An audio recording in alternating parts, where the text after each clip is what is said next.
Corduroy by Don Freeman. Corduroy is a bear who once lived in the toy department of a big store. Day after day he waited with the other animals and dolls for someone to come along and take him home. The store was always filled with shoppers buying all sorts of things, but no one ever seemed to want a small bear in green overalls. Then one morning a little girl stopped and looked straight into Corduroy's bright eyes. "Oh, Mommy," she said, "look! There is the very bear I've always wanted." "Not today, dear," her mother sighed. "I've spent too much already. Besides, he doesn't look new. He's lost a button on one of his shoulder straps." Corduroy watched them sadly as they walked away. "I didn't know I'd lost a button," he said to himself. "Tonight I'll go and see if I can find it."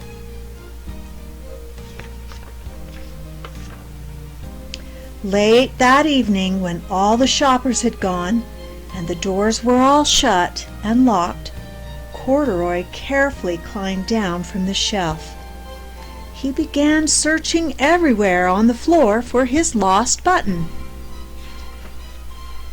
Suddenly he felt the floor moving under him. Quite by accident he had stepped onto the escalator, and up, up, up he went. Could this be a mountain, he wondered? I've always wanted to climb a mountain. He stepped off the escalator as it reached the next floor, and there before his eyes was the most amazing sight. Tables and chairs, lamps and sofas, and rows of beds. This must be a palace, Corduroy thought. I guess I've always wanted to live in a palace. He wandered around admiring the furniture. This must be a bed, he said. I've always wanted to sleep in a bed. And he crawled up onto the large, thick mattress. All at once he saw something small and round. "Why, here's my button!" he cried, and he tried to pick it up. But like all the other buttons on the mattress, it was tied down tight. He yanked and pulled with both paws until, pop! Off came the button, and off the mattress Corduroy toppled. Bang! Onto the tall floor lamp. Over it fell with a crash. Corduroy didn't know it, but there was someone else awake in the store. The night watchman was going his rounds on the floor above. When he heard the crash, he came down, dashing down the elevator. "Now who in the world did that?" he exclaimed. "Somebody must be hiding around here." He flashed his light under the sofas, over the beds, until he came to the biggest bed of all, and there he saw two fuzzy brown ears sticking up from under the covers.